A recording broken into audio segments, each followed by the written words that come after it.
Yan, happy Monday mga idol. Meron kami ditong bagong project na renovation.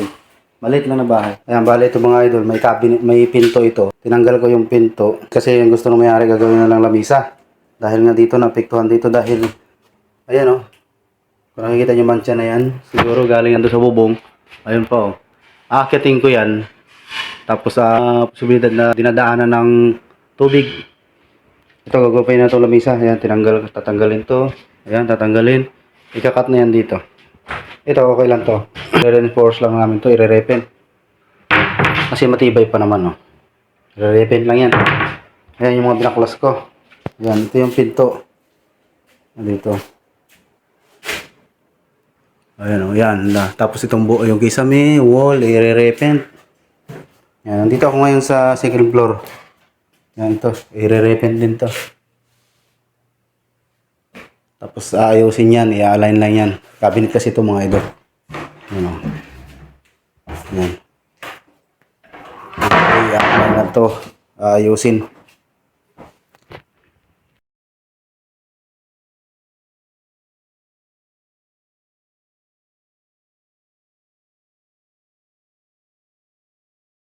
Saan? Yung butas o. May plastic, gilid. Doon. Galing tubig. Ayun. Pero kapag yung mga idol yung parang may liwanag na yun, yun doon pala nanggagaling yung tubig. Kaya nabulok ito. Pati yung hanging cabinet din. Yan, babaguhin yan. Yan, hanggang dito lang kami babaguhin namin kasi doon lang nabulok kasi doon yung nababasa ng ulan. Ito, aayusin na lang yan. Tapos ito, yung dito sa may ibaba ng ilalim ng lababo. Yan, nagbubaklas na oh. Dahil nabulok, ito, aayusin din yan. Dito banda mga idol, yan itong banyo oh. Basang-basa na oh ng tubig oh. Siguro gumagapang yan doon galing doon, gumagapang dito. Ang daming anay oh. Tapos dito naman sa likod yan ah. May mga bulok na yung ano. Ito. Kasi dito dati mga idol, yun ang upahan dito kasi paupahan lang kasi to. Mayroon ditong lutuan. Lutuan kasi to, ayan yung gasol nila oh. Lutuan to dito banda. Ayan, ang daming sibo. Ayan, tapos washing. Palagay ko washing yan eh. Dito sila nagwa-washing.